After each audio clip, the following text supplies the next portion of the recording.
Everyone quotes Think and Grow Rich, but let's be real. How many of us actually finish it? Even fewer truly live it. I got absolutely fed up with the hype, the endless Instagram quotes, the manifest your dreams fluff. So I made a pact with myself. For 90 straight days, I'd immerse myself in every single principle Napoleon Hill laid out, treating them like my entire existence, my very rent, depended on it. And believe me, at one point, it really felt like it did.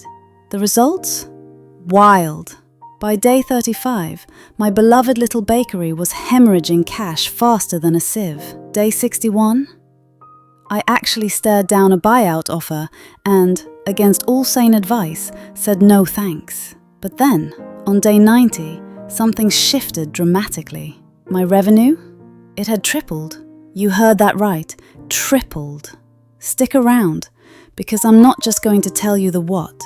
I'm handing you the exact, unvarnished play-by-play of what worked like magic, what flopped spectacularly, and yes, which single rule almost torpedoed the entire crazy experiment. Step 1. Desire. Sounds a bit fluffy, doesn't it? Like something you'd read on a motivational poster.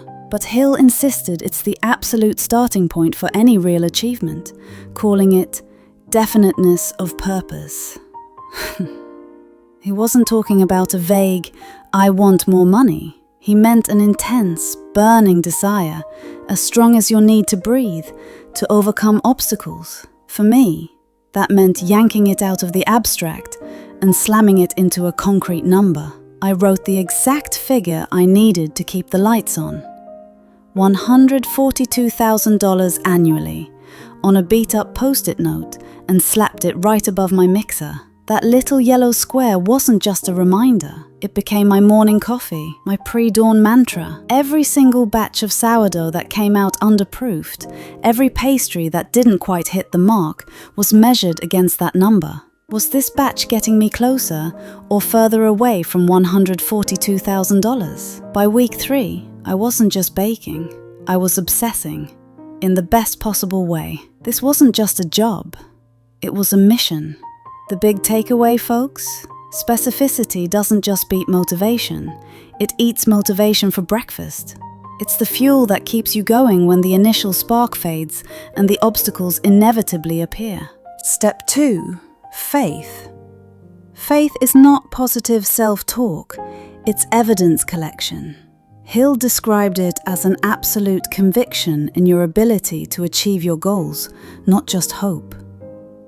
So, what did that look like for a baker?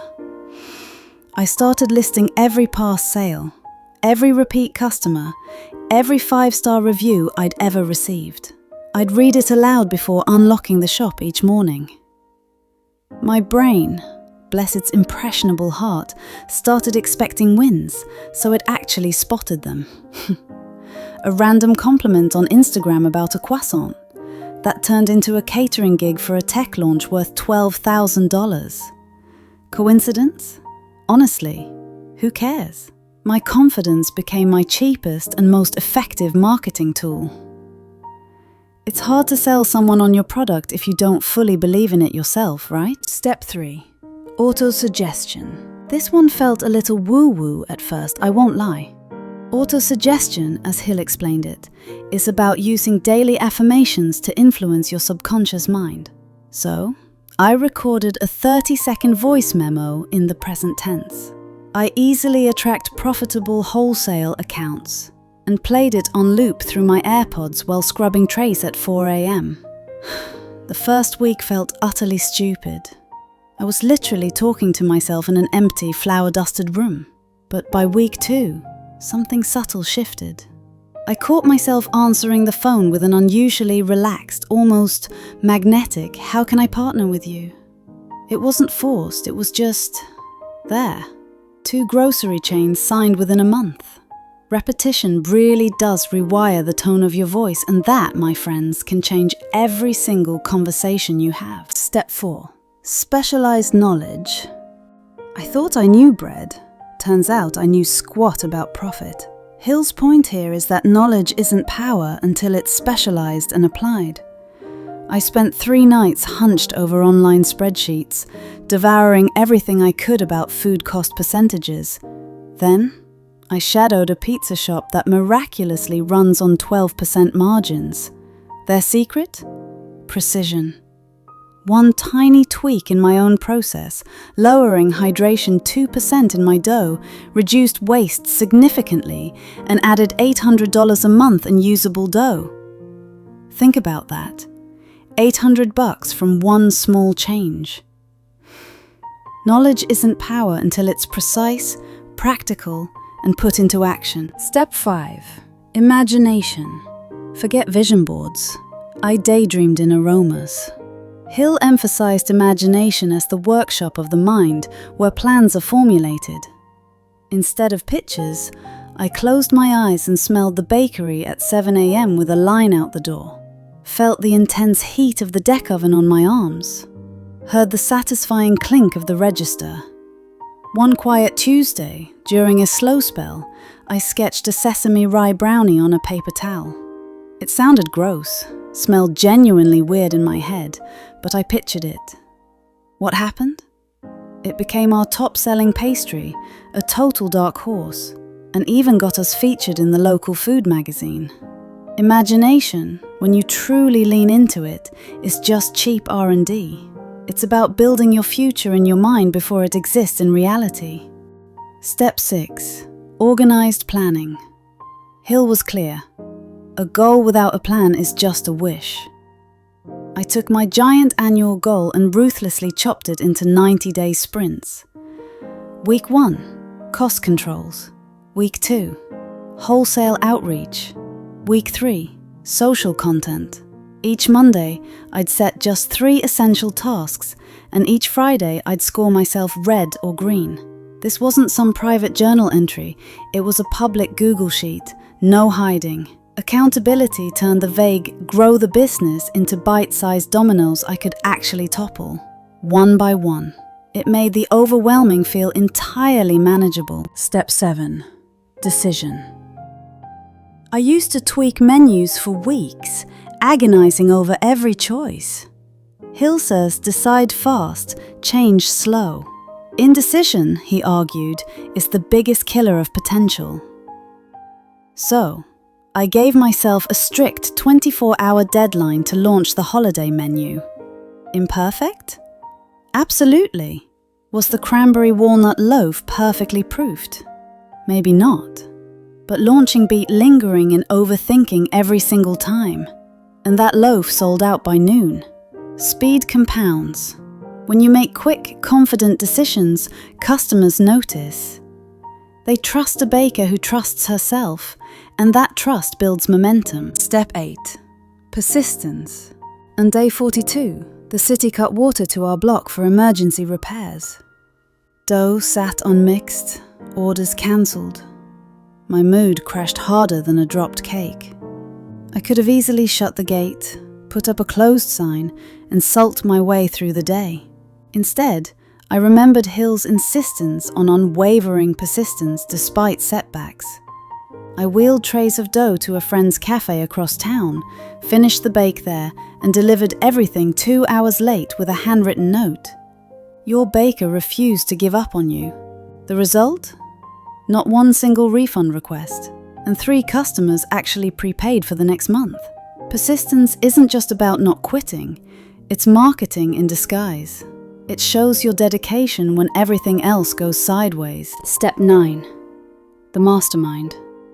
Hill considered the mastermind principle one of his most important. A group of like-minded individuals pooling knowledge and effort. I invited a barista, a food truck owner, and my accountant to a Monday breakfast. No fancy agenda, just candid numbers and problems on the table. The barista, who saw my day-old loaves, brilliantly suggested selling them as bread pudding. The truck guy tipped me off to a weekend festival I'd never even heard of. And my accountant? He found a tax credit for energy-efficient ovens I didn't know existed. 1 hour a week, exponential returns.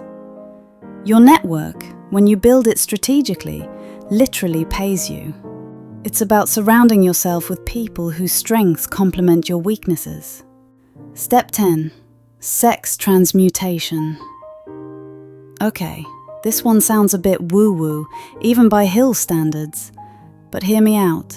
Hill argued that channeling primal energy, including sexual energy, into creative and productive outlets amplifies your drive. When frustration spiked, or I felt that restless energy, I didn't scroll aimlessly. Instead, I kneaded dough like it owed me money.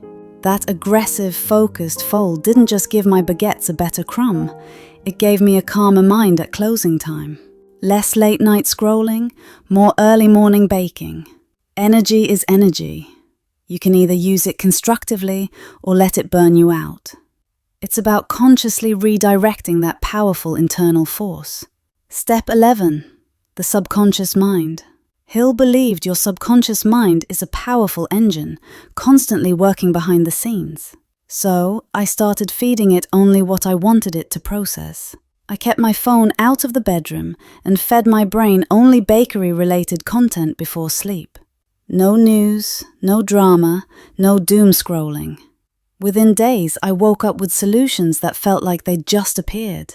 Like switching to paper bags with a wax logo, cutting packaging costs by 18%. Your subconscious works the night shift. Don't clog it with junk. Give it good data, and it'll deliver brilliant insights. Step 12. The brain. Hill famously called the brain a broadcasting and receiving station for thoughts. I decided to tune mine to signals of growth. Instead of following celebrity chefs with unattainable lifestyles, I followed hashtags of successful everyday cafe owners. The algorithms responded, pushing me actionable ideas. Like a TikTok on selling DIY cookie kits during lockdown. That one post alone cleared $5,000 in a weekend. Protect your frequency. What you consume shapes what you create.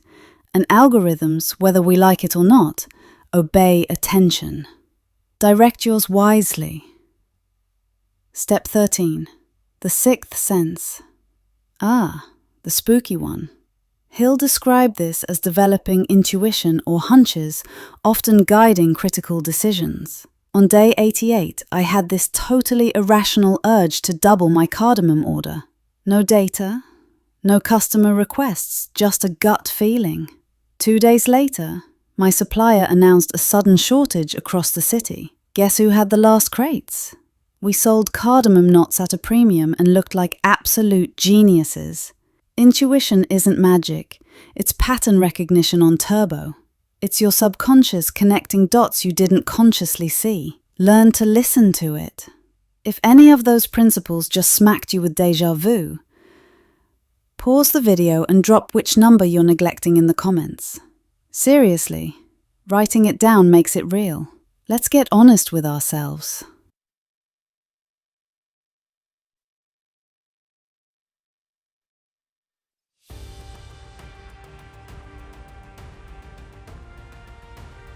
Here's the kicker. Principle 2 almost sank me. Faith without data bred arrogance. I launched a gluten-free croissant that cost triple the ingredients and sat lonely, untouched, in the display case day after day. I had faith customers would magically appear because it was the future of baking. They didn't. The brutal lesson? Belief plus testing equals results. Belief alone, no matter how strong, equals bankruptcy. You've got to ground that conviction in reality, or it's just wishful thinking.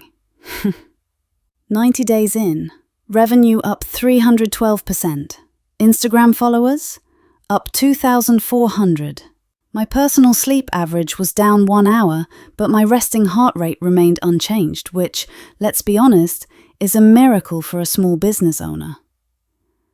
1 media mention, 0 friends lost, surprisingly, and yes, that sticky note goal of $142,000 was met with 6 days to spare. It wasn't magic, folks. It was just applied psychology, consistently, relentlessly, day after day. Looking back, I'd start the mastermind on day 1, not week 5. Collective brain power shortens learning curves like nothing else, and I wasted precious weeks trying to figure things out alone. And I'd schedule a full day off each week, no exceptions. Burnout almost cost me the final sprint, and that's a mistake you don't want to make. Sustainability beats speed records in the long run, every single time. Take care of yourself so you can actually enjoy the fruits of your labor. Want the exact spreadsheet I used to track these principles? The one that kept me honest and on track? Grab the free template linked below, print it, abuse it, and please, tag me with your results. I'm not selling a course. I'm just nosy about what happens when you try. Seriously, I want to see your wins. So, does Think and Grow Rich still work 90 years later? Only if you treat it like a workout plan, not a horoscope. Desire without spreadsheets is just daydreaming. Faith without feedback is pure fantasy. Stack the principles, measure like a maniac, and the universe starts taking your calls. I tripled a business in 3 months. But the real payoff was learning that thinking is just the invoice